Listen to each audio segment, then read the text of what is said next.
Check this out. Welcome to Optic Tea with LonnieB, the online talk show which connects you with people all over the world. Go ahead, be great. Hear about their successes, failures, and the journey taken to bring them to where they are today.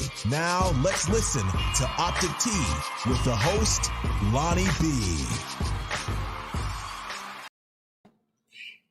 Good evening, everyone, and welcome to Optic Tea with LonnieB. It's another Thursday, 7 p.m. Central Standard Time, and we are back again. Tonight, we have an awesome show lined up for you.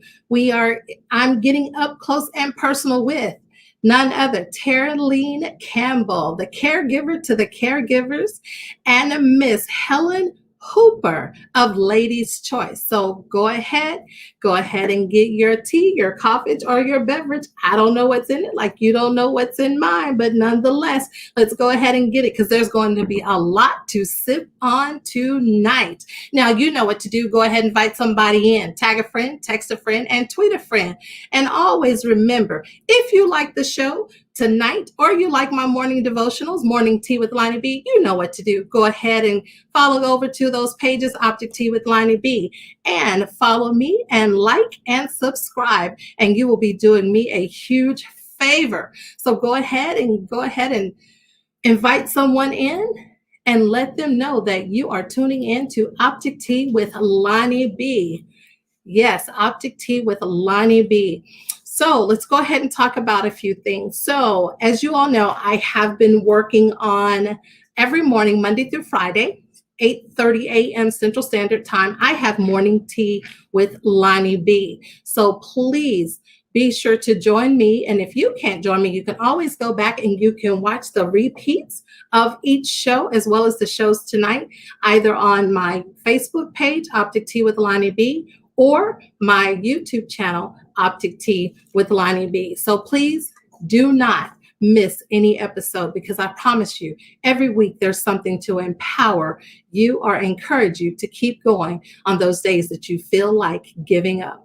So let's talk about tonight's first guest, Minister Teraleen Campbell. She is the caregiver to caregivers.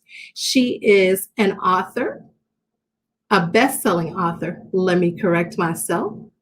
She is a minister and a certified coach for more than 18 years. She has a heart of service.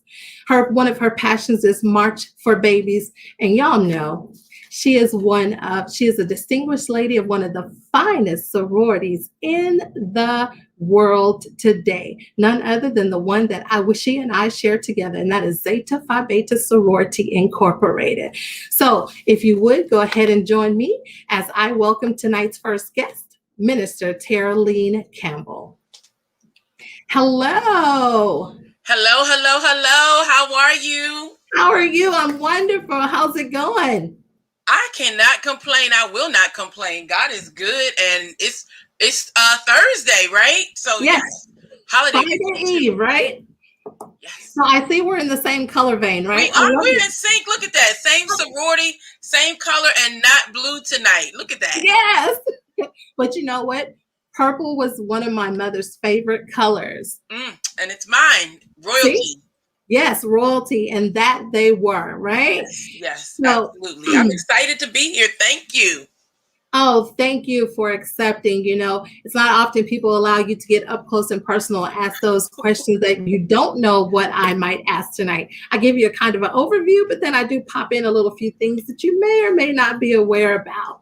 I think I'm ready. You ready? I think. Hey, being a minister, you always have to be, what does it say? Be ye ready at all times. Be ye also ready. Yes, it does. But that's the word, But up close and personal, okay, we can do this. We can do that? We can do it. Let's do it. So, Teraleen, tell the audience, who is Teraleen? I think you can tell your autobiography better than I can.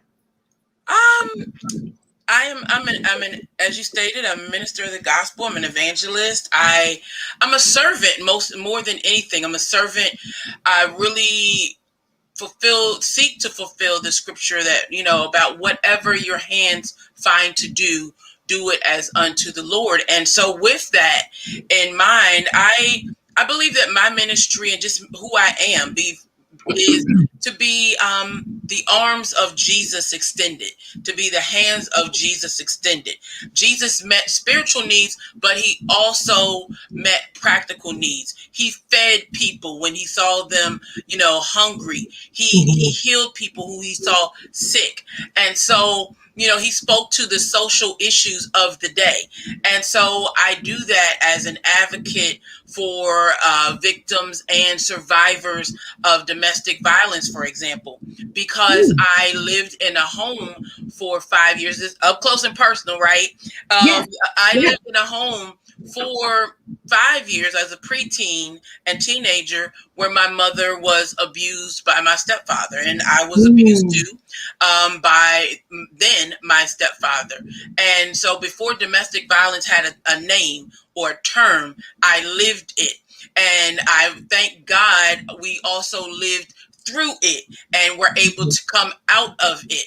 And so for me, I'm able to share and to do workshops and to speak out and to advocate on behalf of the children who lived through and went to bed and heard, parents sleep fighting while they should have been asleep.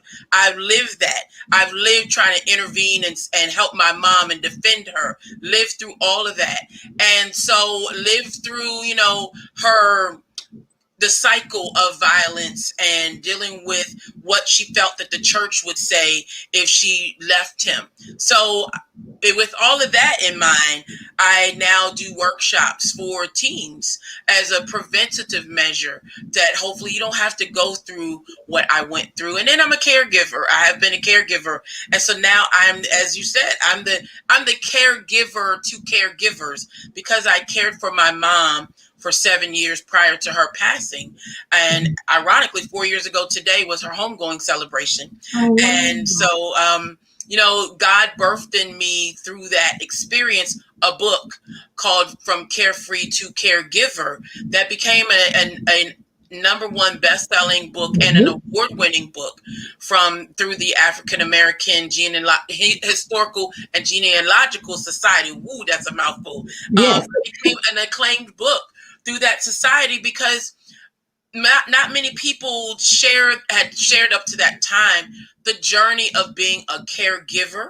Absolutely. And not many people of color, not many Black people had really discussed the hills and valleys and the up and downs of that experience. And so from that, I share that. So that in a nutshell is who I am. And as you said, a sister, a finer woman of Zeta Phi Beta Sorority Incorporated for 32 years. I've served our great sisterhood as well. Awesome. Y'all know what? Let me just do this. Let me do this for her. Thank you.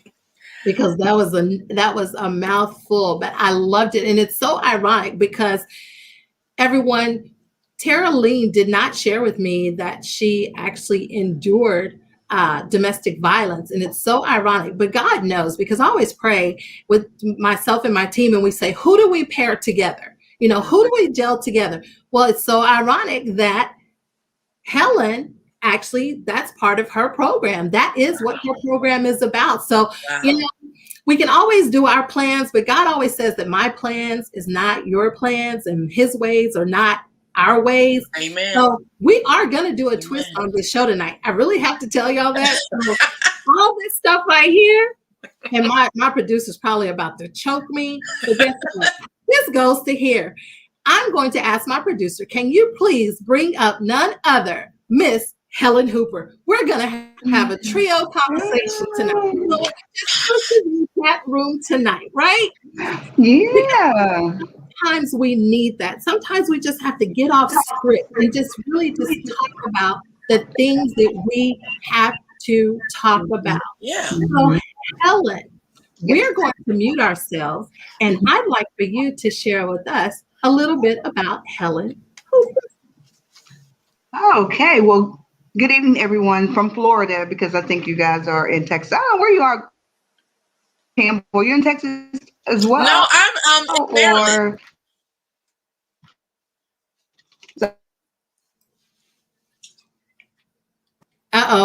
So while she's pausing and getting herself together, Teraleen is in Maryland, and I am a Texas girl. So yeah.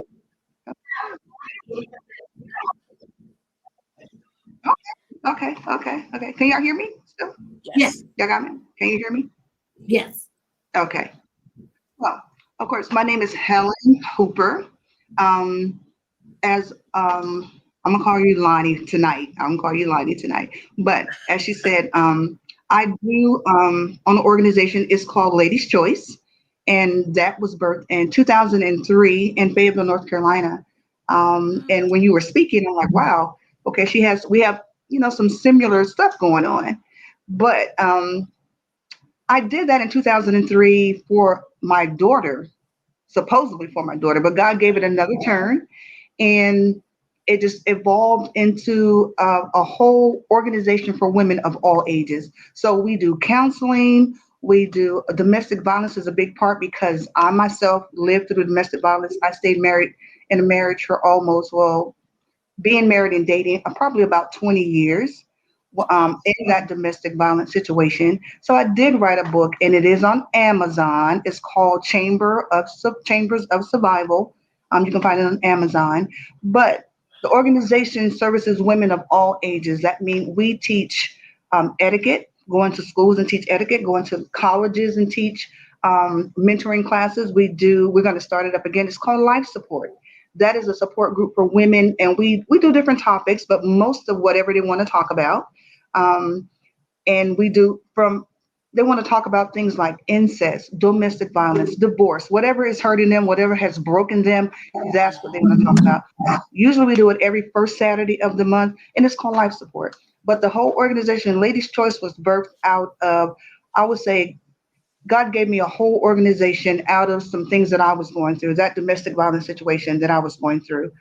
He allowed me to birth that whole organization. And when I say people got behind me, I know it had to be from God because I couldn't have done that by myself.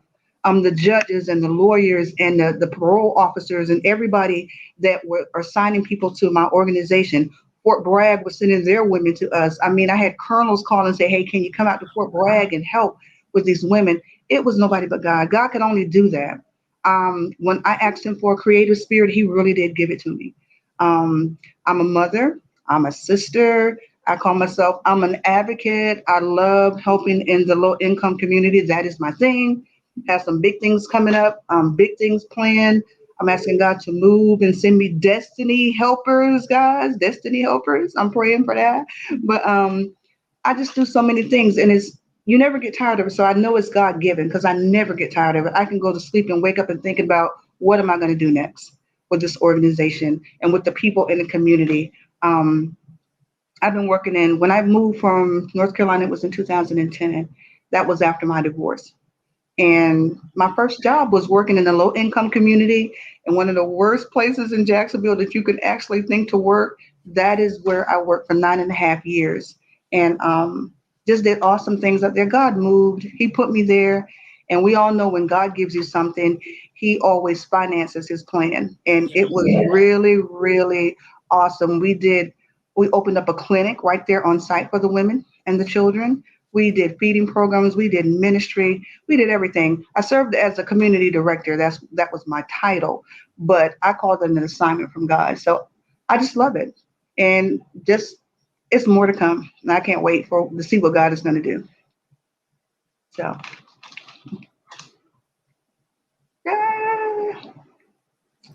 I'm sorry, I'm just talking and I'm on mute. Y'all know they tell me to press the mute button, I forget to press unmute. You know how it goes. But I am looking at the two of you, and I see your success that came after the failures, the hurt, the pain, the anger, the whole grieving process of what you went through. And as I look at it, and I look at you two, and I want to repeat something that Teraleen said. She said that she was in it, she went through it, and then she came out of it. Yeah. And so my question for the both of you, and Teraleen, you can start. How did you transition your hurt, your anger, your pain, everything that you felt while you were in the midst of it? How did you transition that, transform it to who you are today? Well, I will have to say that one, God, really giving it to the Lord, because I don't think that it's something that could have been done to end up whole again without God. There are people who come through um, domestic violence, and I can say my journey, I would not have been able to really come through our situation without giving it to the Lord, and channeling that anger and the hurt, because that situation, that particular domestic violence situation, almost wrecked my relationship with my mother, quite honestly, because as a teenager, I did not understand why she didn't leave him before she did. And so we had conversations. My mom was very no nonsense, and she had a daughter who was very no nonsense. So, there were conversations about, why are we living like this? Why are we doing this? And not understanding. And so, thanks be to God, that wasn't always the case, but I had to really cast my care, give it to God, and then really be able to transform some of that pain to understand that not all men are like that, so that I did not become a bitter female, so that it would not be something where I think it was, I remember this in a Tyler Perry movie where I think it was Shamar Moore's character said to Kimberly Elise, "You're making me pay for what the other man did to you." And so being able to come through so that I don't make other men pay for what my stepfather did to us was important. And the Lord sent my pastor, who was my spiritual father, Bishop Alfred Owens Jr., and then also other men, my uncles and my best friend's dearly departed father, who was like a dad to me, so that I could really see wholesome father-daughter relationships. And then counseling. Really, this is May. This is Mental Health Awareness Month. I can be real. I love Jesus, and I've had therapy. So let me just put that out there, because sometimes you need help to walk through what you're going through and to reconcile in the natural what you've given to God in the spiritual realm. Absolutely. And there is something that I want to come back to, but I want to go ahead and go to Helen. Helen, how did you work through it to be who you are today? What did that transformation look like for you? Well, because I wasn't raised that way, I saw when I was growing up, I saw couples. I saw my mother and father. I saw my aunt and uncles, and I see my aunt on here. I just saw her name pop up there. My aunt and my uncle, my aunt Shirley, and all those people, my aunt Marianne, and all those people. I saw couples. We did things together. We had family things together. I never saw my father do that to my mother. So it was so new to me. I've never been in a domestic. I never saw that before. So when I did get married and see, first of all, I had to find out, what is this? I'm thinking, well, maybe he's going to outgrow this, or, because he was also drinking. And I'm thinking, well, maybe he just does this when he drinks or whatever. But it wasn't that. It was his upbringing. It was what he saw as a child that he brought into the relationship, and he never got help for it. When you see alcoholism in your family and nobody ever gets you help, you think it's commonplace. And I'm thinking that's what he thought, because even when we went to counseling, he would never admit that he was an alcoholic. He would never admit that he had a problem. So this was something that I've never seen before. But what I did was I looked at my children. I started my organization, because I didn't want other women, like Minister Campbell was saying, to go through the same thing that I was going through. And sometimes women think they're alone when they're in a domestic violence situation. They think it is shameful, it is hurtful. They don't want anybody to know, so they hide it. But you have to let them know that they're not by themselves. So what I did when I started the organization for the girls, I started for my daughter, the teenagers. It was called Project Virtue. But then God just turned the whole thing around. Project Virtue still existed. The girls still did their thing, but then there are women that kept coming and coming and coming in domestic violence situations. And sometimes I say it all the time, but God puts us in situations sometimes it's not fair, but it's for other people. Yeah. And sometimes you have to go through things for other people. God strengthened me. Only God could have done that for me to survive and come out of there and be the person that I am. I learned from it. I don't have any ill feelings or ill will against him. I would never. I forgave him whatever he did, and it was a long time. We went through a lot of things.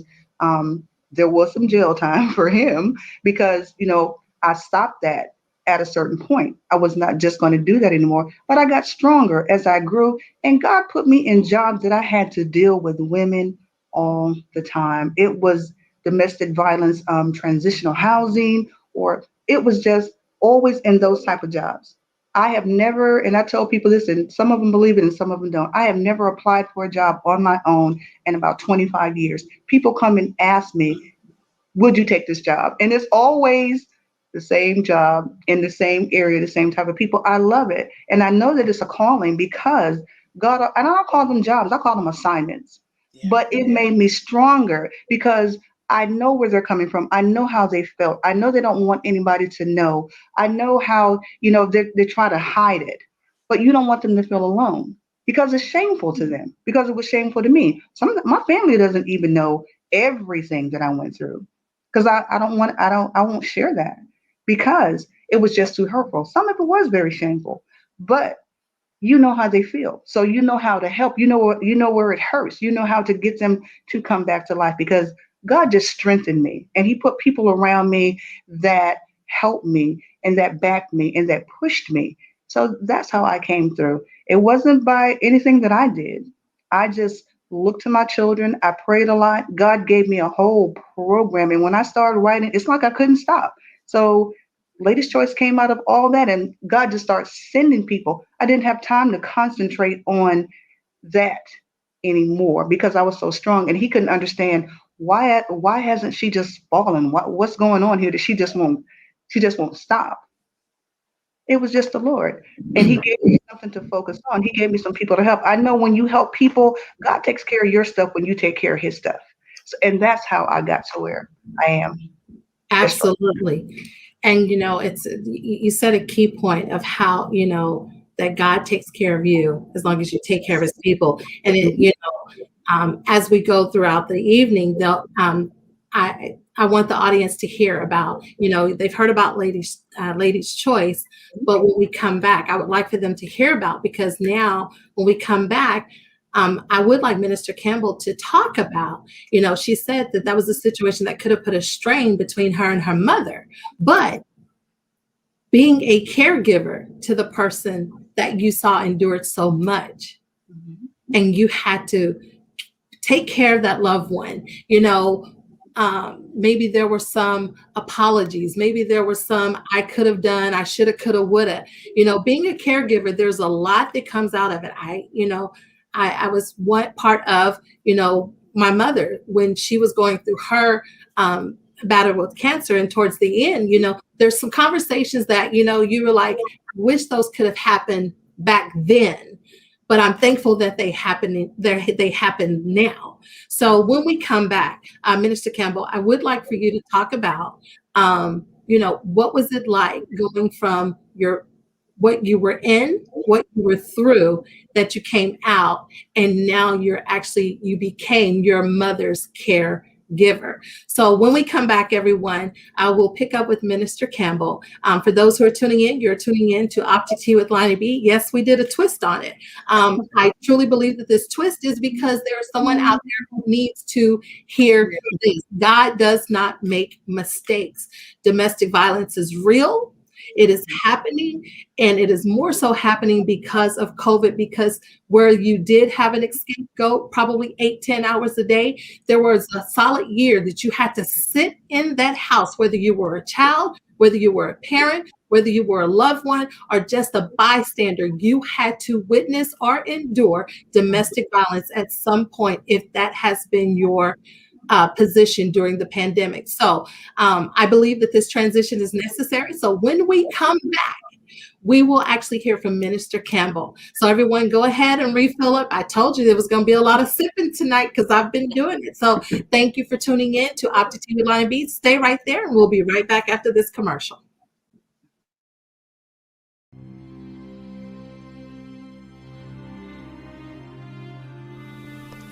Once again, one day there was two detectives sitting in a car, talking. As they were talking, someone came up on them, snuck up on them, shot them both. That right there set off a firestorm that I am dealing with to this day. I'm so caught up in the middle of it right now. This kid job that Matthews did something wrong, and I didn't do nothing about it, but I can do something now. How do you figure that? I mean, the man is crazy. Hey. You need to just relax, all right? I'm just saying, relax. Relax. Listen. This man killed his dad. Now he's trying to kill him. Why would you represent somebody like that? I don't understand. It's about justice. I know it don't make no sense, but I feel like he needs to face his fears, you know? We, the jury, find the defendant, Tony Harris, guilty in the first degree for the murder of Jeremiah Matthews Sr., and also guilty in the first degree for the attempted murder of Jeremiah Matthews Jr. What happened to the guy who had a purpose? I am the guy who stood for justice before anything else, huh?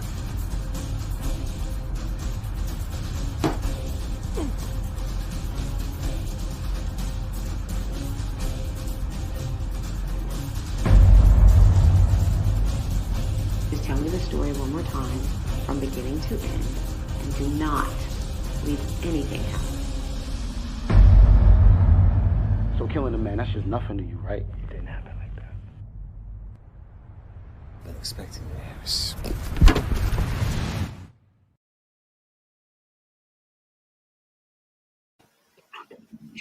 Thank you all for tuning in to Optic Tea with LonnieB.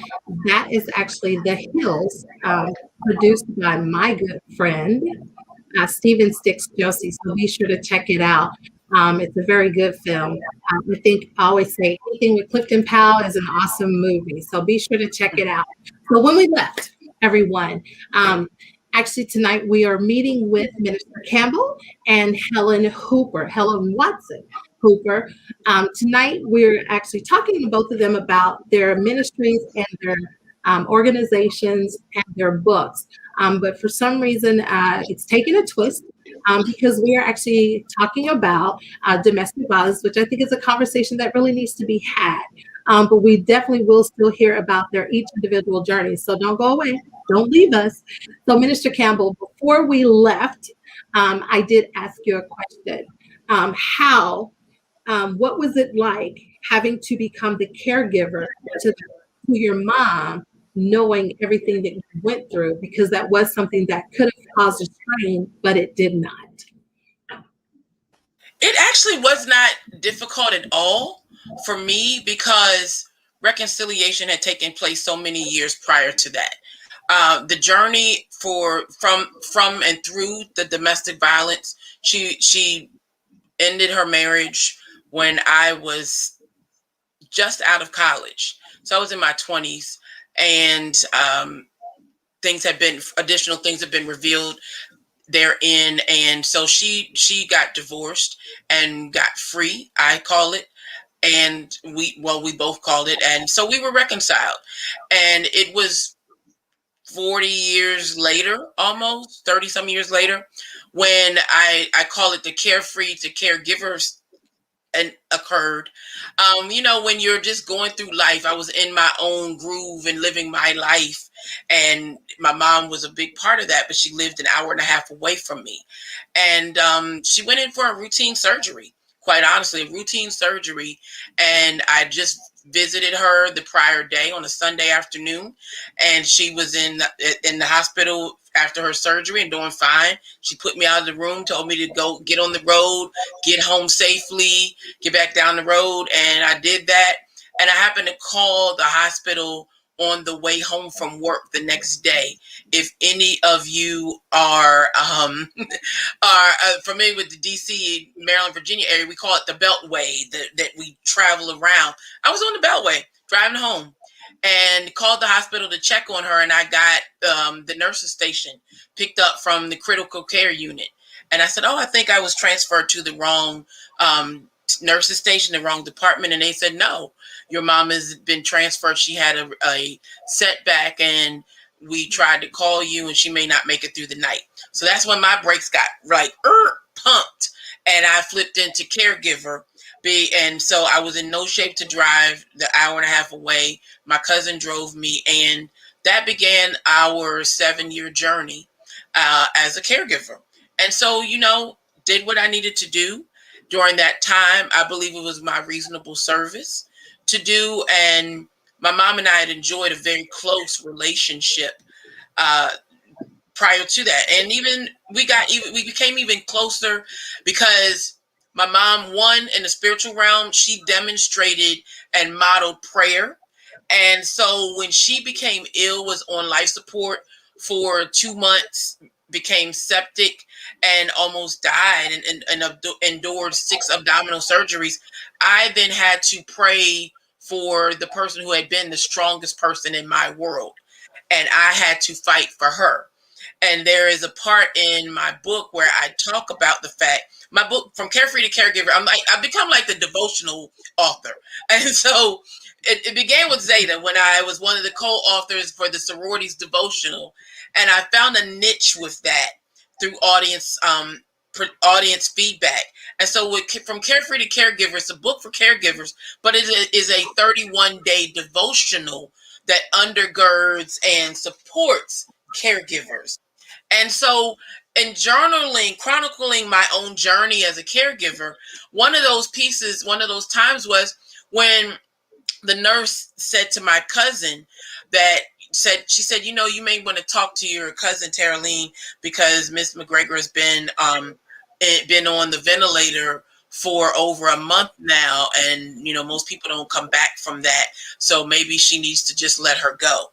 And so my cousin spoke to me and shared that with me. And we went into my mom's room, and I never forget this, Lonnie. My cousin, I was in no shape to really talk. And my cousin spoke and said to my aunt, my mom was still sedated. She was awake, but on the ventilator. So she said, Aunt Cindy, if this is too much for you, we will be with Tara. We will help Tara through everything if this is too much for you. And my mom got this look on her face, couldn't speak, but she got this look that said, are y'all crazy? Like, she had this look.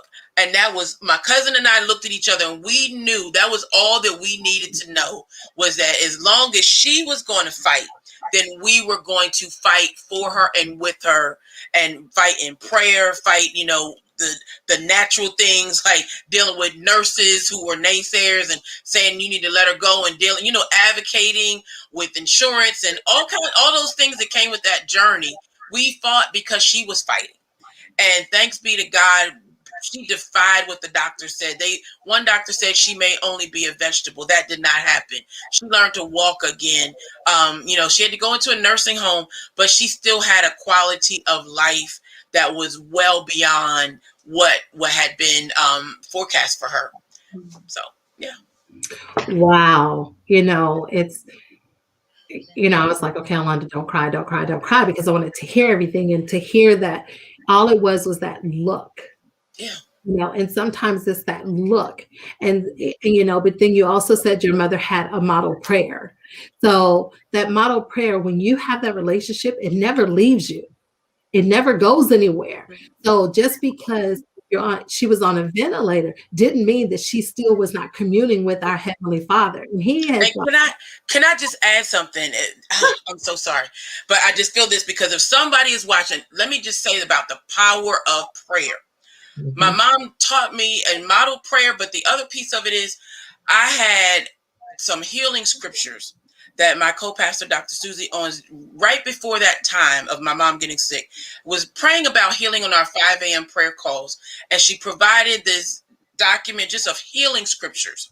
And so when my mom took ill, I printed out those healing scriptures, y'all, and I posted those. I taped those in that ICU room, and with a note where I asked anybody who came into the room, because I knew I couldn't always, I wasn't there 24/7, but I asked people, when you visit her, I just need you to read two passages of these healing scriptures, because you do, Proverbs 18 tells us life and death is in the power of our tongue.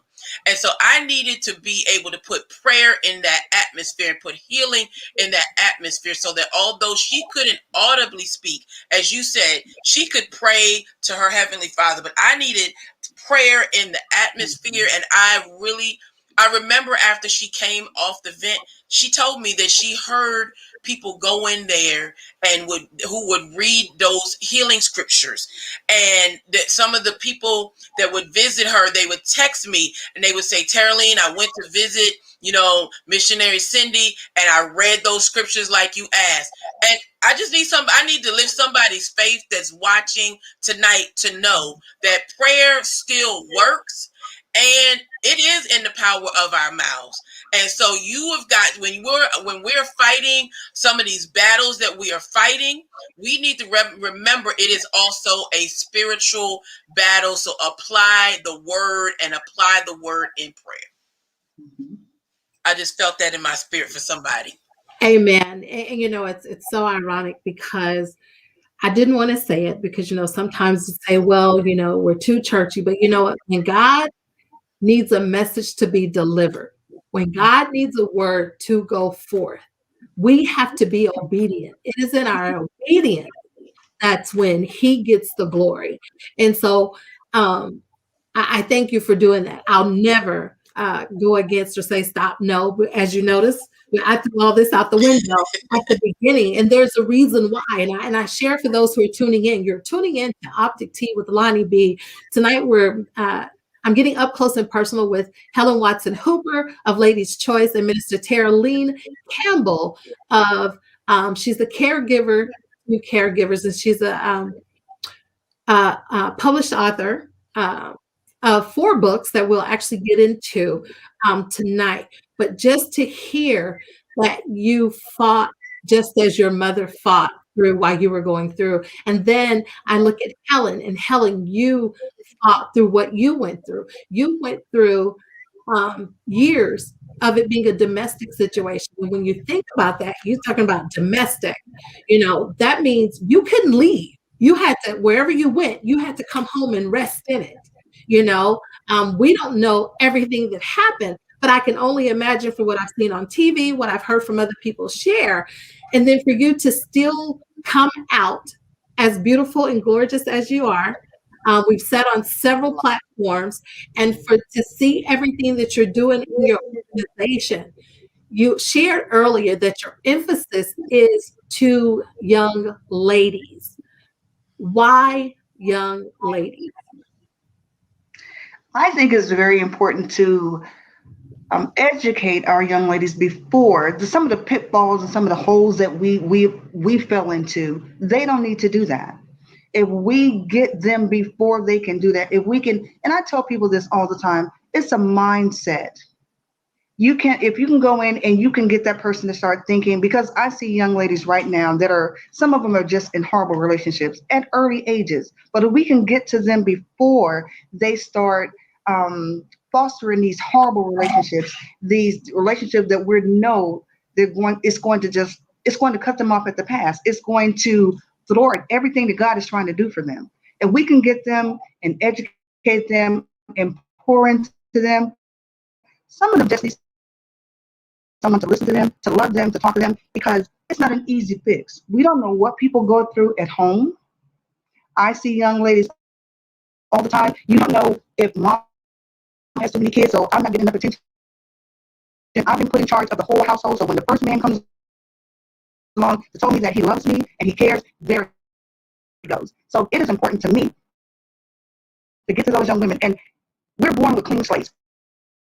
No one is allowed to write on your slate unless God has ordained them to. You have to know who you are, so people can't tell you who you are when you already know who you are. So when we build those young women up, when we pour into them, when we give them the word of God, and we build them, that is important to me. Because when you have a strong mind and when you have the word of God, and Minister Campbell was saying it best, you have to give the enemy back his word, because he does not respect us. He only respects God's word. That's all he respects. So if we pour that into them early, they can be awesome women. They can come up against all kinds of challenges, and they can come out on top. I believe that God has given women a strength. If they would tap into themselves, they would find it. Every woman, I just believe he put it in every woman. That's why he formed Eve. That's why he brought Eve on the scene. I just believe every woman has a strength that sometimes she taps into it, and sometimes she does not. There are women that are very strong, and women I've seen who just did not make it, or they stayed in that relationship too long. I know one case in particular when I was in North Carolina. Her husband was a lieutenant colonel. I remember him so well. He was so angry. He took everything out on him, but it stemmed from his mother. He had a horrible relationship with his mother, and he took everything that he couldn't say to his mother. He took it out on her, and he eventually, many blows to the head. She was in the first stages of dementia, and the only thing that he got was a retirement in Arizona as a full bird colonel, and he went on with his life. She stayed too long. But if we can get to them early, they don't have to do that. They don't have to be in those type of relationships. They can look for the red flags. They can see the red flags, and they can back away from that. We want to put knowledge and understanding what to look for. And anyway, marriage is ordained by God. It is. But there's a certain man that God would have to be in any of our lives. Everybody just can't come to you. Everybody cannot come and have your time, because God would not have it to be so. Everybody's not supposed to be in your atmosphere, because God wouldn't have it to be so. So if we teach them that and they know what to look for, they don't have to go through the same things that we went through. So that's why it's so important to me. And let me just share this, y'all.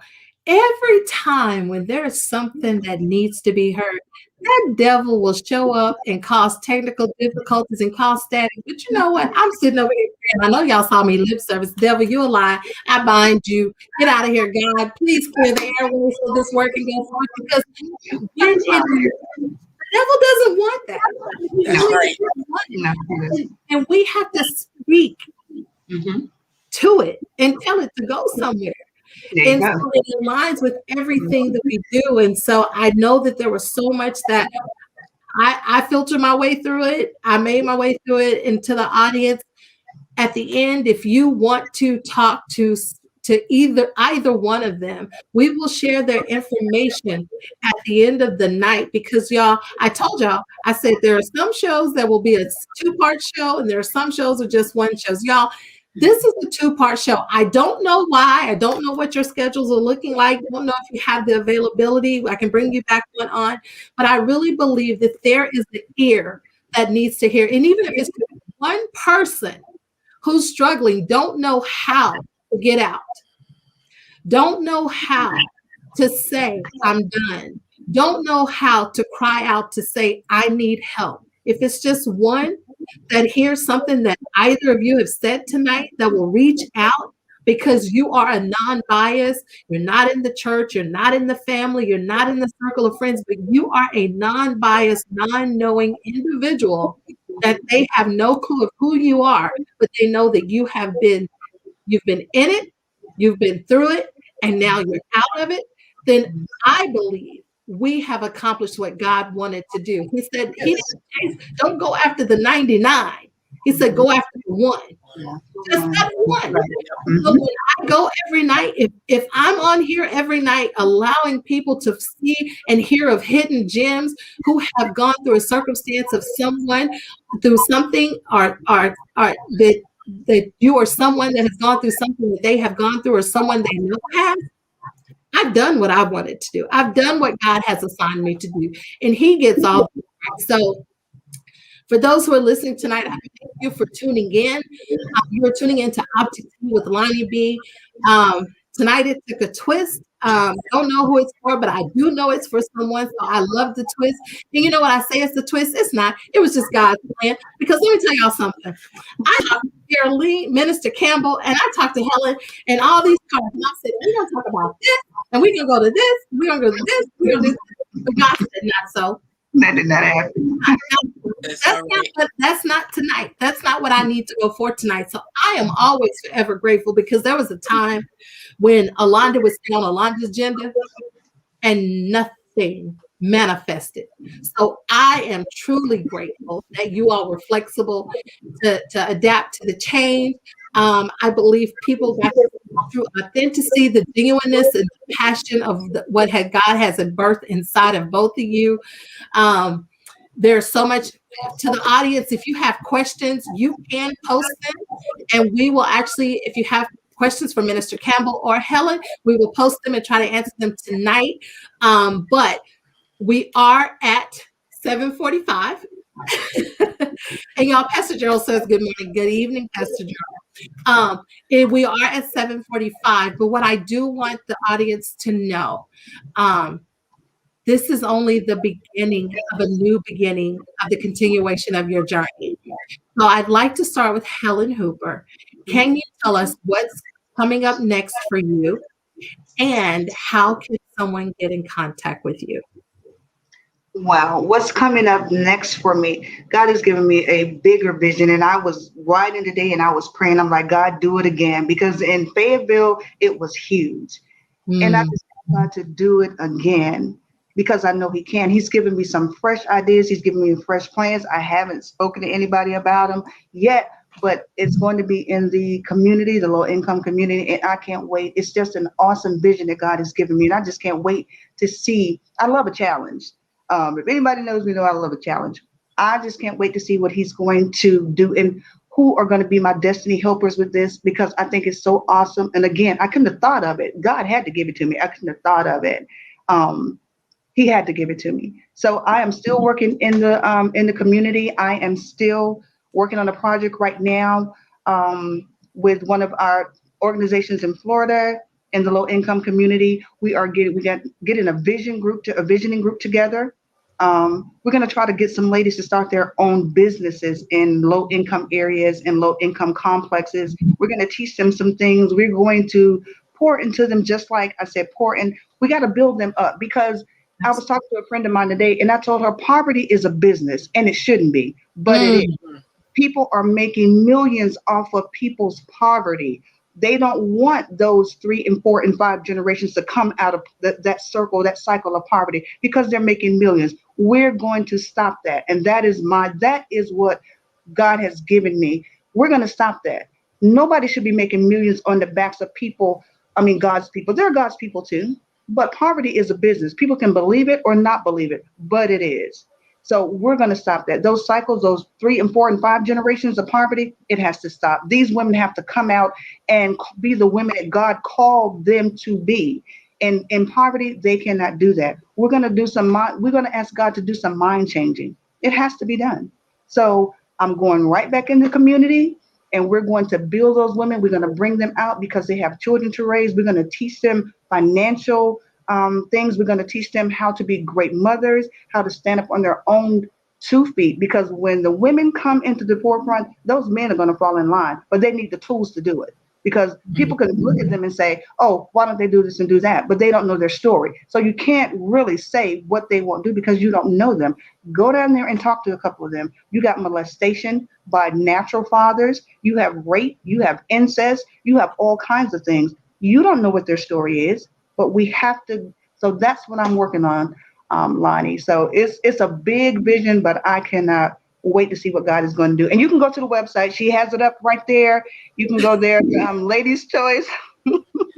She keeps flashing it, ladieschoice.org, and that is my website. You can contact me there. All of my information is there. The website, the email, phone number, everything. Leave a message if you can. Absolutely. And, for those, I met Helen through a mutual friend, Monique, who is like the connector of the connectors.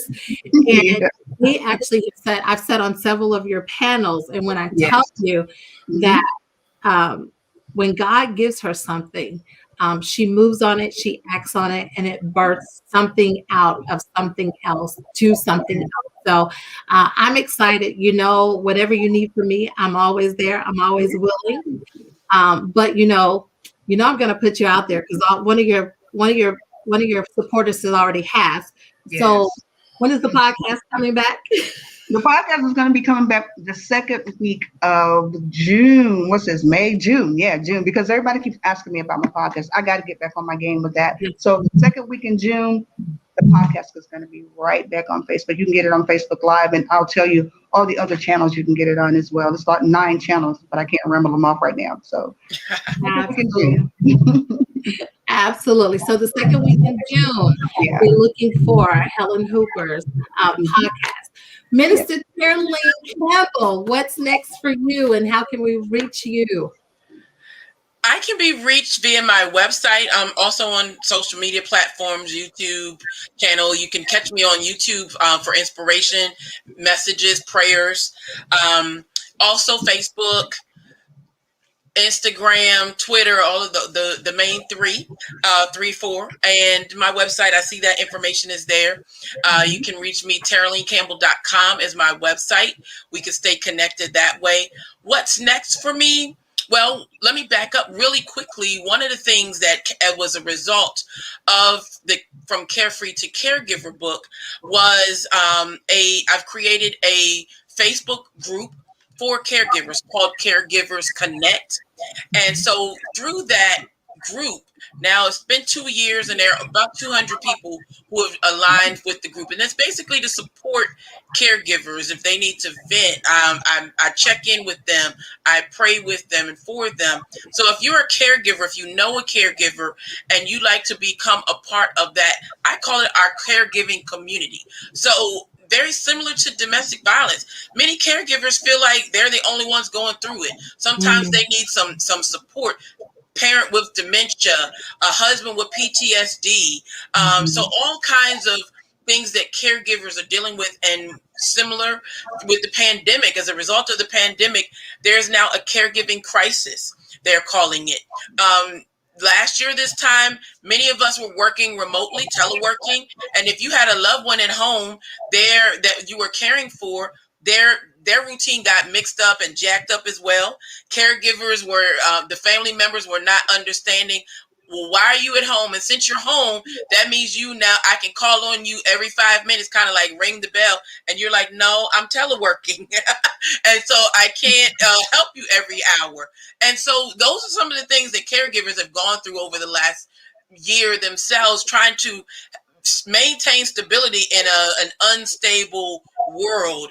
And so now caregivers have needed support in general. And then as a result of COVID, again, many more have survived the pandemic, but they have their lives, their physical beings have been altered.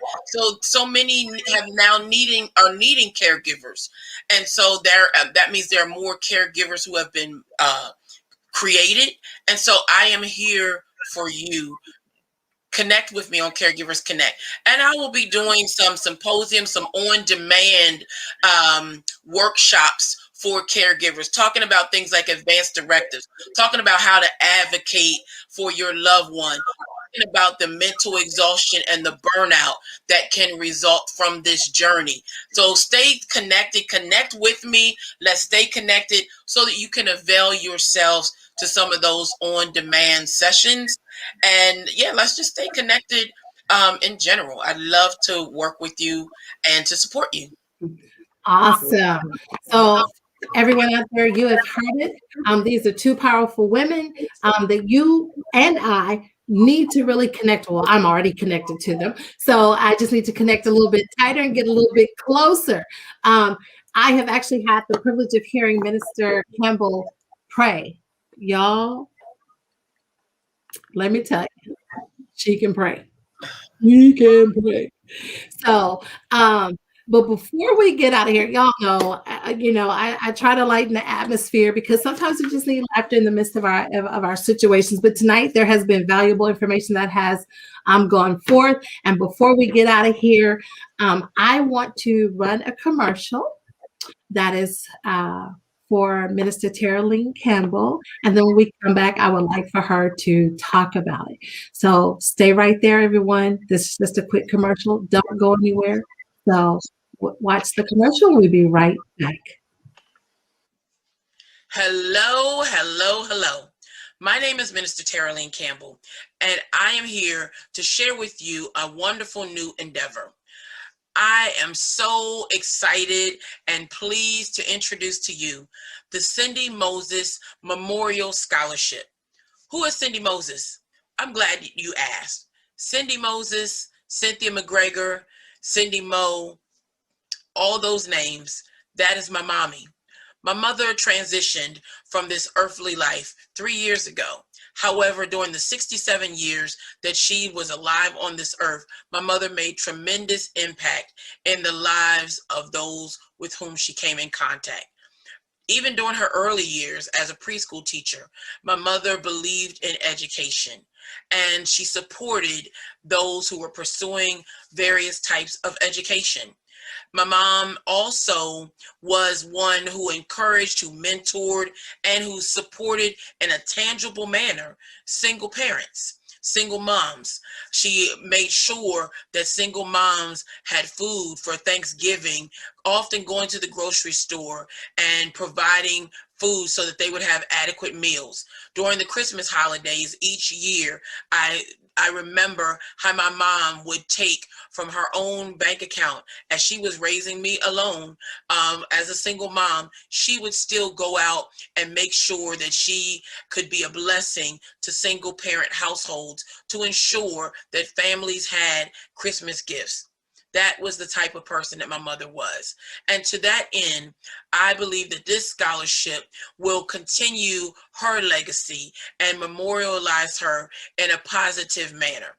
And so this scholarship, the unique thing about this scholarship is that it is geared towards a single parent who is pursuing some type of higher education, be it college or be it some type of vocational training, who resides in Washington County, Maryland.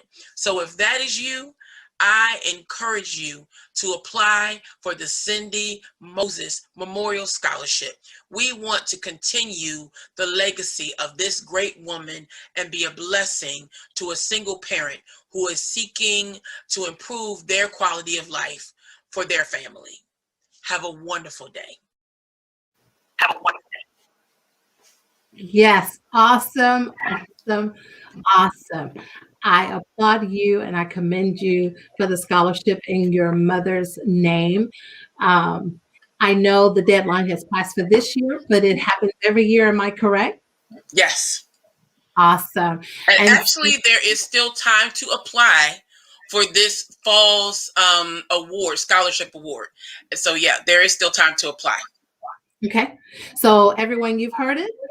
If you need to go back and listen to it, you can always watch the replay, or you can always visit her website because the information is out there for you to know what the criteria is for the scholarship. I believe scholarships are so important. It's leaving legacy. One yesterday was actually given in memory of my mom's name from the Girls Under Construction 2. They awarded a young lady a scholarship. And it's geared towards an African American, and it's so cute. It's so important, as Helen shared with us earlier tonight. We have to catch them early. We have to speak life into them, show them something different, show them that there is a better way, not just our young women, but in the month of June, we'll be talking about men and our young men. So please understand that we need each and every one of us to put together. You know, there was a saying that says it takes a country now to bring it all together. So here, if you're looking for someone to contribute to volunteer services, virtual, financial, mental, physical, however, here's an opportunity for 2 women that you can sow into, Minister Teraleen Campbell and Miss Helen Watson Hooper. So please be sure to reach out to them. Ladies, I thank both of you for coming in tonight.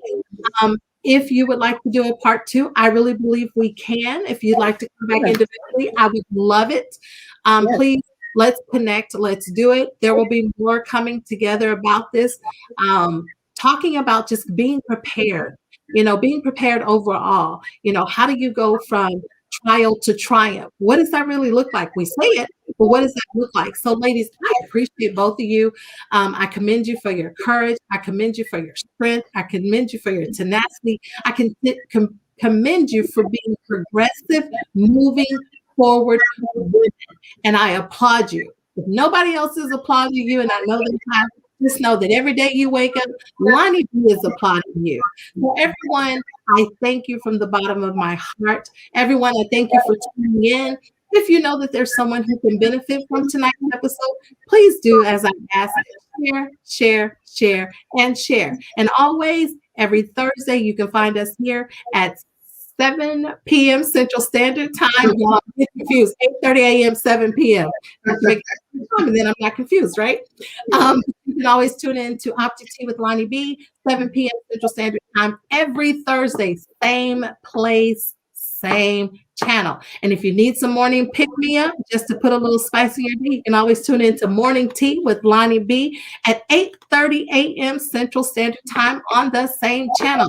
It has been awesome. Ladies, again, thank you. My hat's off to you, and I bless each and one of you, and I can't wait to see what God has in store that he's going to birth out of you and to come. Amen.